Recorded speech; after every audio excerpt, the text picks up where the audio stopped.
It's Donovan Everett from Cape Racing, and I'd just like to say it's an absolute pleasure to be involved with Intrabet and Cape Breeders in this golf day today here at Pearl Valley. It's fantastic for the industry to see all the relevant stakeholders coming down and having a good time and networking, and it's exactly what the industry needs right now in terms of moving forward and recreating some positivity to take us forward into the next year.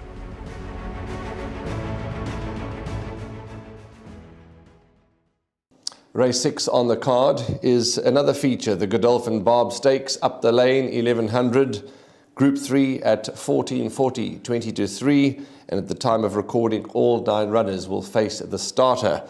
There is an interview with Dean Kannemeyer on about Outlaw King, so let's listen carefully because that's the horse that we're going with. We're bankering Outlaw King. His 2 performances have been absolutely scintillating. Let's hear what Dean has to say, if he can give us any more confidence.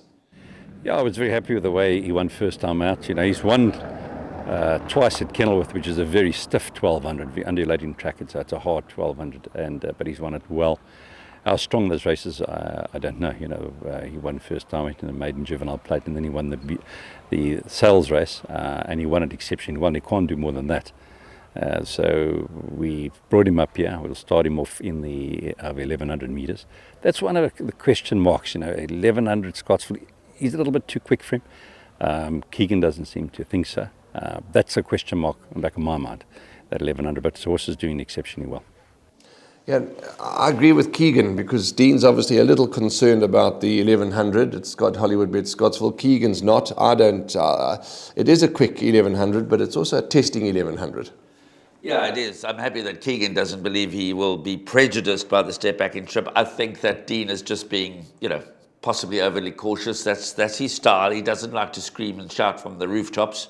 He's never done that. I secretly think he's obviously would be shattered if Outlaw King didn't win this. This is, of course, the precursor to the gold medallion at the beginning of June. So, again, as is the case with Winter Cloud in the previous race, brings his Cape form into the race, looks a special type of horse. I'm not going to look for anything to beat it. The Abdicator, we were all raving about the Abdicator after his scintillating debut, but his next 2 runs have been slightly disappointing. I do think there's more to come from number 6, the Abdicator, so I do think he'll run a much better race here. Golden Tatiana for Glenn Cotson. Interesting that the filly is taking on the boys here and sidestepped the previous race and sidestepped Winter Cloud. Maybe they think Outlaw King is easier to beat than Winter Cloud with Golden Tatiana. The other filly in the race is Sean Terry's Midnight Fusion. Also sidestepped the Strelitzia to go for the Godolphin Barb. After winning on debut, finished well behind Leaving Las Vegas. But really, I think they'll be chasing shadows. Outlaw King for me, the Abdicator, the principal threat. Yep, and he's a good-looking son of Rafif, is Outlaw King, and he's got a stride in him, and he's got an engine under that bonnet. I think it'll be unfair not to mention number 7, Warrior of Royalty. Did run second to Cliffhanger on debut, so strictly speaking on form, Cliffhanger should have the edge over Warrior of Royalty. But the way he won next time out, and there's been a winner directly from that form line, suggests that Nady Cotson's got another decent horse on his hands.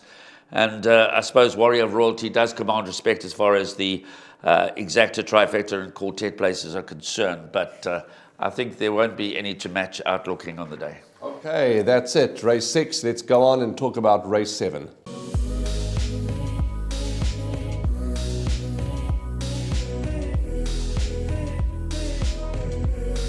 I bet with Interbet only.